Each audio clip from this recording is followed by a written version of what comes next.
Technology makes tasks like writing papers easier for students. There's actually apps on iPads that type out what they want to say. While East Lansing received a perfect score, Lansing, Michigan's capital only scored a 64 out of 100, leaving many Lansing residents disappointed. A local hero who has fought in Iraq is now a firefighter and a paramedic here in Meridian Township.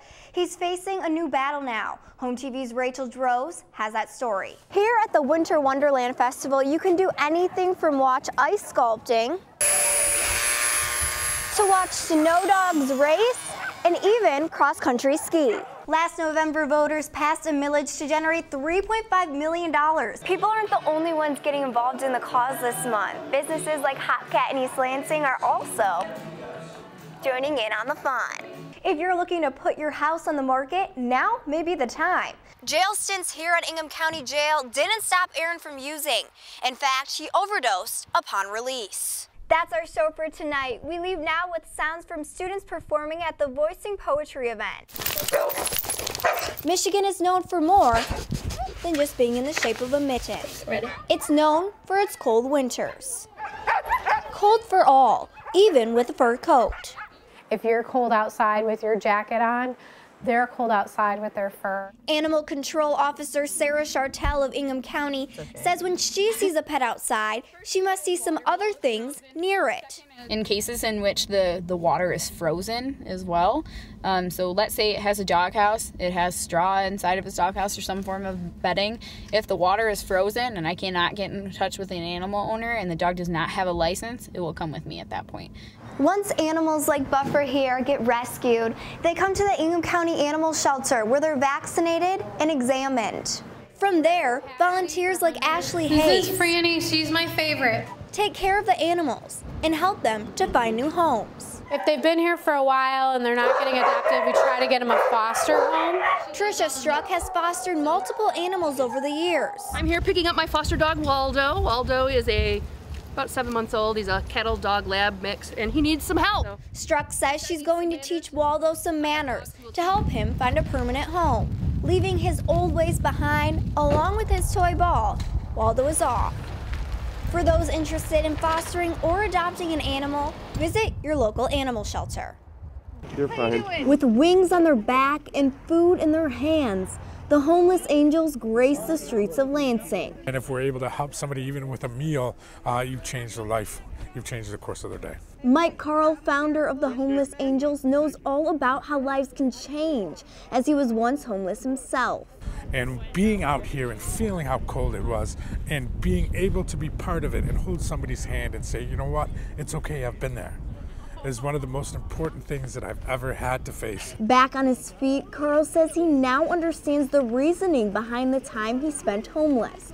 It was because I have to come back out here and I have to show somebody else that it's okay to come off the streets. It's okay to be cry. It's okay to be cold, but it's okay to change.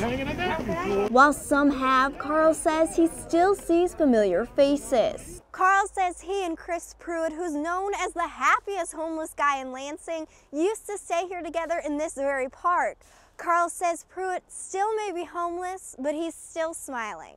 This, I feel I'm giving back to people. He's also trying to make others smile with his famous signs. By entertaining them a little bit. Pruitt says while some enjoy it, others won't even look at them. People don't want to see the homeless signs, but that's like homelessness isn't going away. Until it does, the Homeless Angels will be flying through the streets of Lansing. Reporting from Lansing, Amanda Chodnicki, Home TV. So now I'm on a different page of apps. Computer science senior Jordan Castor deals with a physical disability. I think that asking for help shows a stronger individual than stepping back and not asking for help when you know you need it. While being blind can make schoolwork difficult for her to complete. New apps and technology have made it a little easier. Braille display is basically like, it's a tool that can connect with Bluetooth to the iPhone and it displays Braille.